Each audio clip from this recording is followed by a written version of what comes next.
In episode 3, it is Valentine's Day, and Paxton's got some big plans. He even Febreze his futon.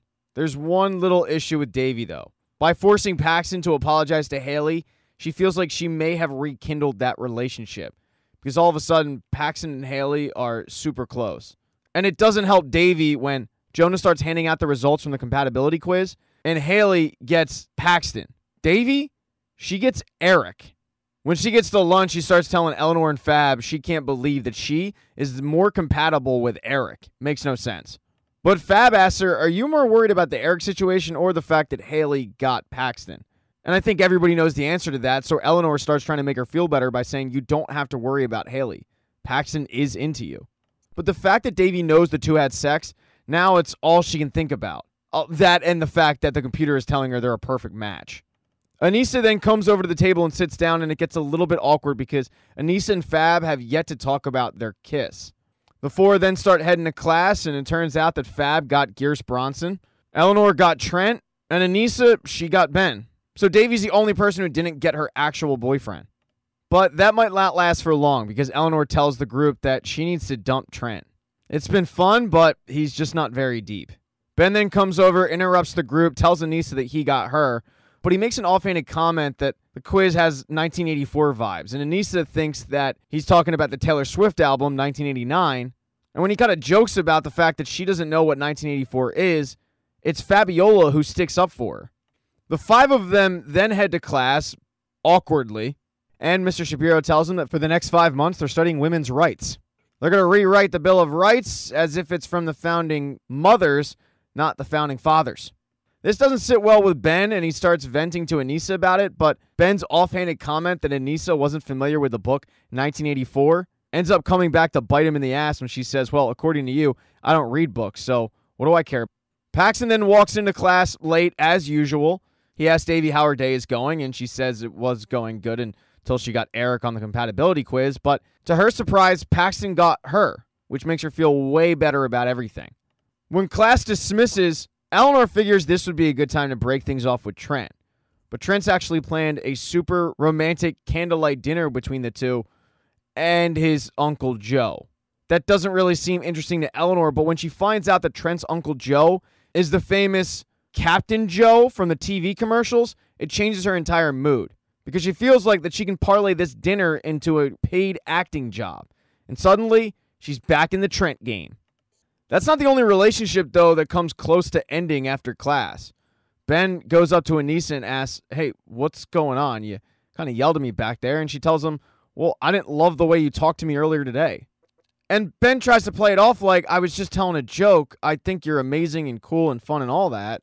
I don't expect you to know everything that I know. But that condescending line is a prime example of why Anissa's pissed at him. Ben is always condescending. And that's when she tells them that she's going to have to take a rain check for their Valentine's dinner. She walks in the bathroom to get a moment to herself, and there's Fabiola. She didn't really want to do this now, but she's forced to. And she tells Fab she doesn't really know what she was thinking, and she just kind of wants to forget about it. And that's fine for Fab because she's still getting over Eve. They do have something in common, though. They're both going to be free for Valentine's Day. One person who isn't, though, is Davy. She heads over to Paxton where he made her a beautiful Stouffer's meal. And during the dinner, Davy starts saying how much of an odd couple they are. Because he's Paxton and she's a nerd. But he stops her and says, don't talk about yourself like that. You're awesome, you're beautiful, you're smart. And her whole point was they make a really good team. He then invites her to go paintballing with him and a group of guys the next day, but Davy says, no, I think I'm really good there. They share a nice chuckle. Paxton gets up to go to the bathroom, and it seems like Davy's finally at peace in their relationship until she sees the compatibility card. Yeah, her name is on the front, but that card was for Eric. Paxton must have gotten it from him somehow. Davy never once brings up the card to Paxton. Instead, she just pretended to be happy for the rest of dinner and then headed home. When Davy gets home, she sees her mom was enjoying a nice Valentine's Day with a Mohan bobblehead.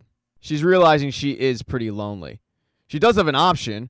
Raya ended up coming to her practice earlier that day with a skin fungus and inviting her to hang out, but Nalini just made an excuse on why she couldn't. She's starting to rethink that. So she texts her and asks, hey, Raya, are you still free tomorrow? And in fact, Raya is, so the two agree to hang out.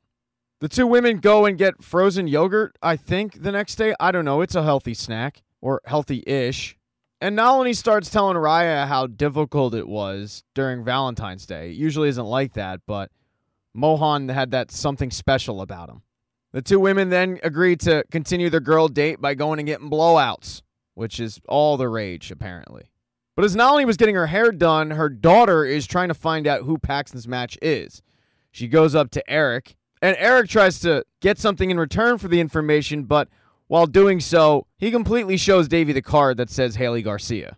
She then suddenly hears laughing, and here comes Haley laughing with Paxton. Now, Davey isn't feeling so confident about their relationship. While Davey was trying to get that information, Fabiola and Eleanor were hanging out, and Fab asked Eleanor, how'd your Valentine's Day go? I mean, did you end up breaking up with Trent? But not only did Eleanor not break up with Trent, she went to the dinner and did, in fact, get a gig in Uncle Joe's next commercial. But Eleanor also feels extremely gross about doing that, about using Trent. She's realizing that she might have to let both Trent and the commercial go. So she goes and she finds Trent and she tells him, I used you to get in your uncle's commercial. I was going to break up with you and then you told me about it. I manipulated you. We can't be together. And Trent says, Eleanor, I knew you were going to dump me. I actually manipulated you too. I dangled Uncle Joe in front of you. I knew his incredible Hollywood connections would make you want to stay with me. And when Eleanor realizes that the two were deceiving each other to get what they wanted, she realizes that they're actually the perfect match. But as that relationship was being saved, another one is ending. Anissa breaks up with Ben.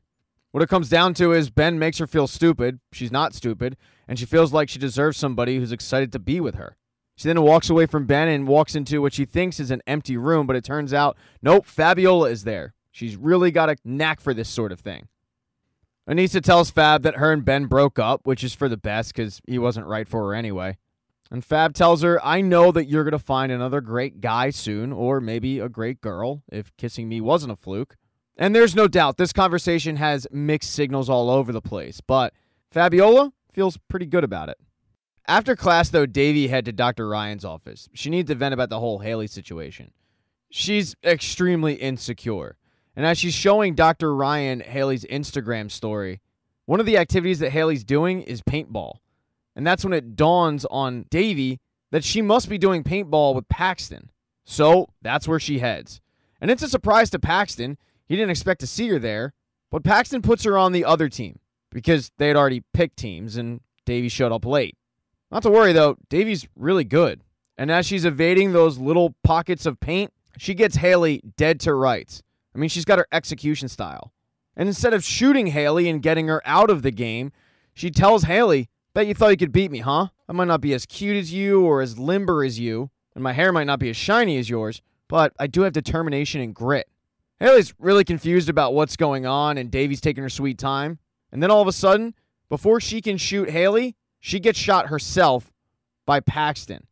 And she gets pissed. She yells at Paxton, you saw Haley and I sitting there and you shot me? I'm your girlfriend. But Paxton's confused because Haley was on his team. And Davey tells him, I thought we were a team.